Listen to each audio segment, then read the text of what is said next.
Will a drill sergeant ever sympathize for you at boot camp? I found out the answer during my worst week at Paris Island, when drill instructor Staff Sergeant Brooks showed me that even the toughest Marines have hearts.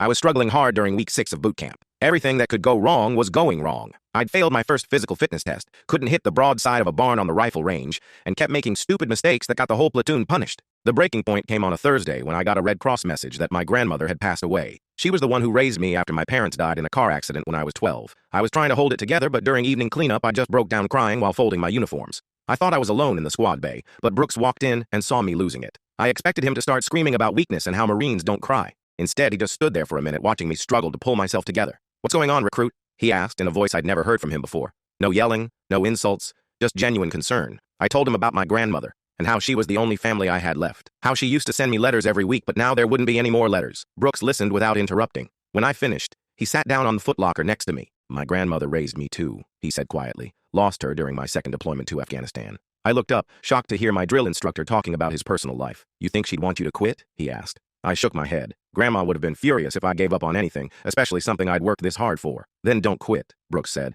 "But you need to stop fighting yourself and start fighting for something bigger." Over the next 3 weeks, something changed. Brooks still pushed me hard, but it was different. Instead of just tearing me down, he started building me back up. When I failed the rifle range again, Brooks stayed after hours to work with me on my shooting stand. When I struggled with the obstacle course, he gave me extra tips during the few minutes between training events. During mail call, Brooks would sometimes slip me an extra piece of paper. "Write your grandmother a letter," he'd say. "Tell her about your progress." The night before graduation, Brooks pulled me aside during final inspection. "Your grandmother would be proud," he said. "You went from the worst recruit in this platoon to one of the best Marines I've graduated." I graduated as squad leader and won the Physical Fitness Award. During the ceremony, Brooks shook my hand and said something I'll never forget. "Marines take care of Marines. That includes drill instructors taking care of recruits when they need it most." He taught me that true strength isn't about never showing weakness. It's about pushing through when everything seems impossible.